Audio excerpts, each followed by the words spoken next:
Assalamualaikum warahmatullahi wabarakatuh. Saya Maya Farsita Putri dari Prodi Manajemen Fakultas Ekonomi dan Bisnis. Yang saya hormati Bapak Joni Tesmanto, SSOS MM selaku dosen pengampu Digital Bisnis. Di sini saya akan mempresentasikan revolusi industri 4.0.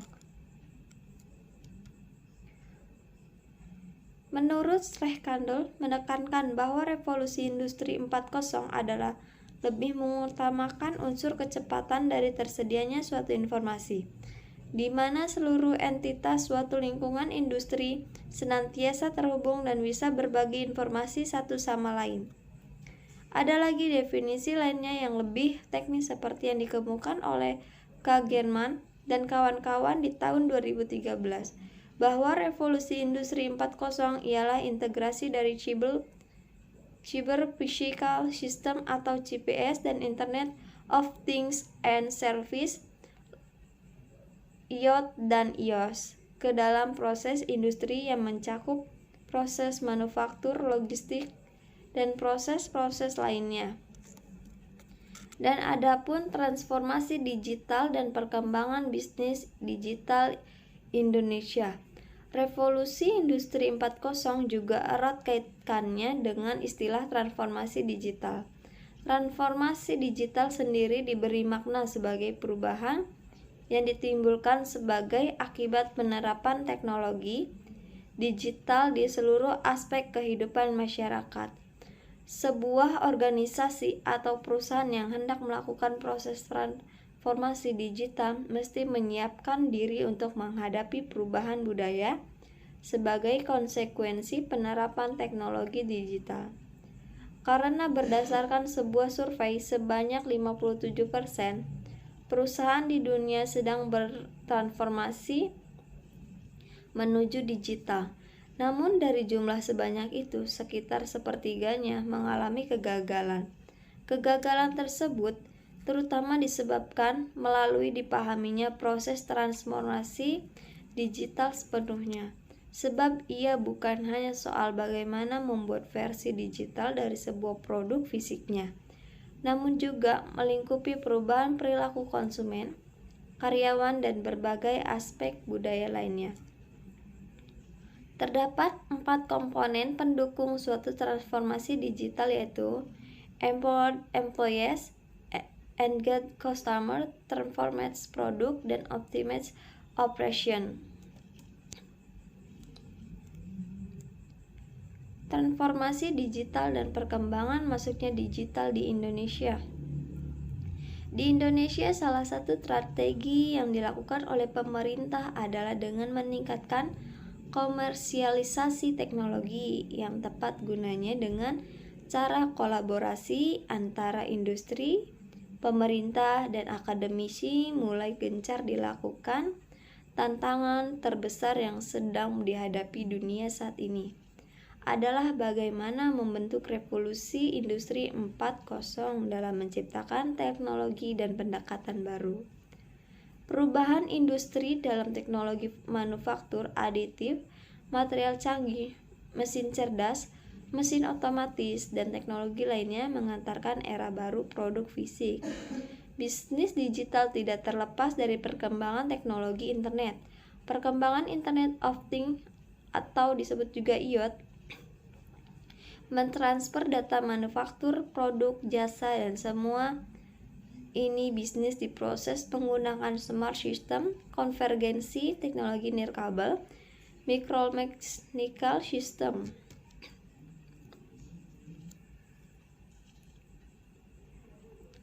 Contoh transformasi digital. Awalnya etalase busana yang dijual gelar dalam toko yang letaknya strategis. Setelah transformasi digital, etalase busana dipajang dalam bentuk foto dalam website yang dirancang agar ada di halaman pencarian. Awalnya, pembayaran dilakukan secara tunai. Setelah transformasi digital, pembayaran bisa dilakukan dengan memindai barcode dan uang digital seperti Dana, GoPay, OVO, dan lainnya. Awalnya, promosi dilakukan dengan menyebarkan pamflet dan katalog yang dicetak setelah transformasi digital. Strategi pemasaran dilakukan melalui Facebook Ads dan Google Ads. Ekosistem digital bisnis. Ekosistem digital adalah sebuah sumber teknologi yang saling berkaitan dan bisa berguna sebagai suatu kesatuan yang utuh. Jadi, sistem ini kemungkinan nantinya bisa diisi oleh berbagai pihak seperti konsumen, pemasak, pihak penyedia data, trading, partner, dan masih banyak lagi. Infrastruktur ekonomi merupakan aset fisik yang menyediakan jasa dan digunakan dalam produksi dan konsumsi final meliputi publik, utilitas atau telekomunikasi, air minum, sanitasi dan gas, public works, bendungan, saluran irigasi, dan drainase. Sumber daya manusia adalah salah satu yang sangat penting, bahkan tidak dapat dilepaskan dari sebuah organisasi, baik institusi maupun perusahaan. SDM juga merupakan kunci yang menentukan perkembangan perusahaan. Permodalan adalah sebuah tindakan yang dapat memajukan perusahaan tersebut. Dalam hal ini adalah uang. Langkah yang sedang diupayakan pemerintah dalam adaptasi ke ekosistem digital ada 6, yaitu memperbaiki kualitas layanan digital untuk meningkatkan efisiensi dan daya saing sektor pendorong pertumbuhan ekonomi Indonesia. 2. Meningkatkan kualitas sumber daya manusia agar dapat beradaptasi dengan kebutuhan lapangan kerja di masa depan. 3. Mengintegrasikan riset, desain, dan pengembangan dengan modernisasi industri sektor produktif lainnya. 4. Mendorong pengembangan teknologi finansial untuk mendukung pertumbuhan ekonomi dengan memaksimalkan dukungan konektivitas internet dan penetrasi telepon genggam. 5. Memperkuat ekosistem inovasi dengan kolaborasi antara pemerintah, pelaku bisnis, institusi pendidikan, dan komunitas. 6. Pemerintah berupaya untuk mendorong kolaborasi perusahaan rintisan, mencakup perkembangan ekosistem, akselerasi, inkubasi, hingga model bisnis dan aspek berkelanjutan dari bisnis startup.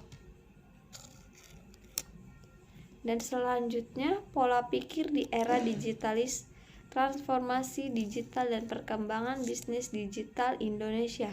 Transformasi digital saat ini menjadi istilah yang semakin sering digunakan, tidak hanya dalam ekosistem bisnis teknologi, tetapi juga dalam hampir semua bidang industri dan perusahaan yang masih menjalankan bisnis secara konvensional.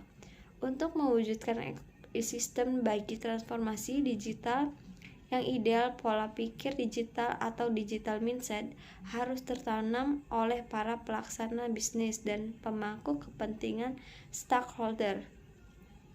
Memang bukan perkara mudah untuk mewujudkan digital mindset pada setiap pelaksana bisnis. Ada sejumlah langkah yang harus dilakukan secara bertahap untuk bisa menciptakan bisnis berkembang dengan baik melalui pemanfaatan teknologi digital. Adapun langkah membangun digital mindset. 1. Ciptakan strategi digital. 2. Perhitungkan sumber daya. Sebuah perusahaan lazimnya harus menganalisis terlebih dahulu apa saja kelebihan dan kekurangan yang dimiliki dalam perusahaannya. Terapkan strategi yang sesuai dengan bisnis.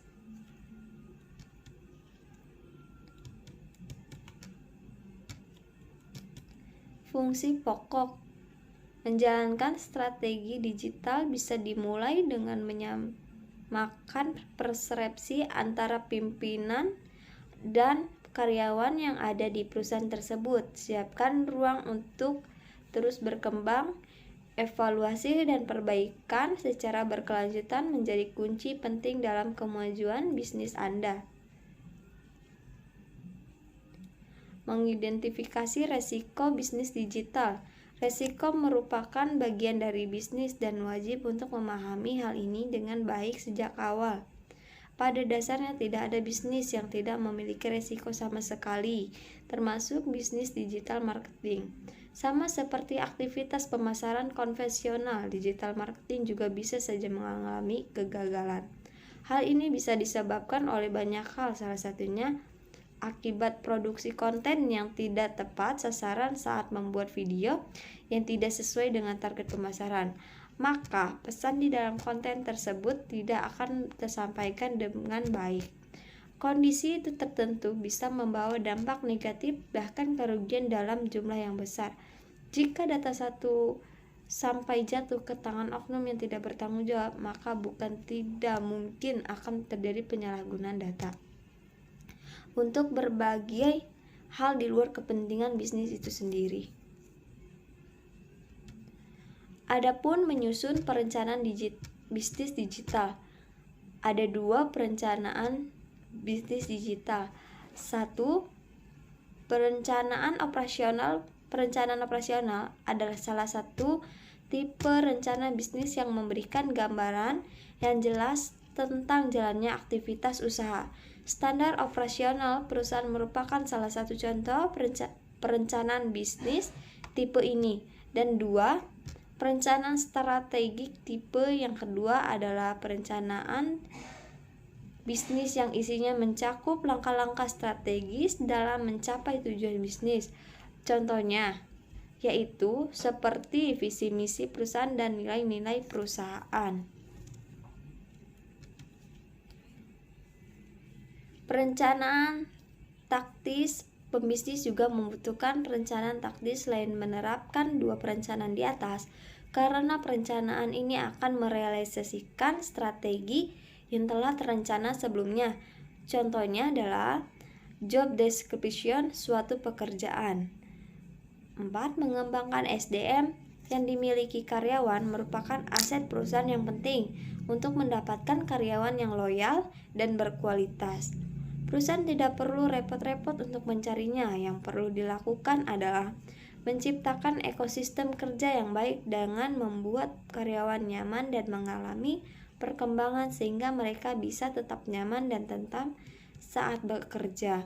Dan adapun kesimpulannya yaitu perusahaan yang bergerak di bidang digital mempunyai waktu yang fleksibel, dapat dilakukan dimanapun dan kapanpun.